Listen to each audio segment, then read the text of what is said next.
L'économie du Québec, on peut dire celle de la planète entière, sont en bonne partie paralysées ce soir. Pierre-Olivier, chez nous, les entreprises demandent des mesures supplémentaires d'urgence. On n'aura pas le choix, là. Oui, les milieux d'affaires, entre autres, Pierre, demandent à ce que la subvention sur le salaire des travailleurs soit augmentée de la part du gouvernement fédéral. Qu'est-ce que ça veut dire?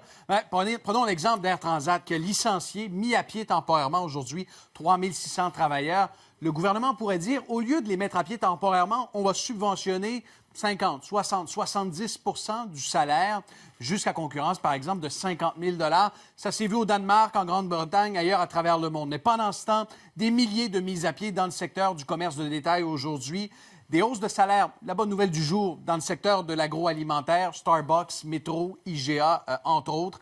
Des baisses de salaire chez CAE, géant de l'aérospatiale, entre 50 et 10 de baisse de salaire. Des brasseurs comme Labatt transforment leurs usines pour fabriquer des solutions hydroalcooliques de type Purell. 3M, le conglomérat américain, j'y vais en rafale, qui annonce doubler sa production de masques à 100 millions par mois. Il y a encore des emplois de disponibles. À la maison, vous apprenez une mauvaise nouvelle, vous vous retrouvez mis à pied temporairement. Dans le secteur de l'agroalimentaire, pharmaceutique aussi, on cherche de la force de travail. On regarde en terminant, Pierre... Ça, c'est moins drôle. C'est la débandade qui se poursuit. Les marchés sont terrassés. À New York, le Dow Jones perd 3 Portrait similaire sur le parquet boursier Toronto 3, qui a terminé en clôture, moins 5 L'or et le pétrole en hausse aujourd'hui. Merci, Pierre-Olivier. Au revoir.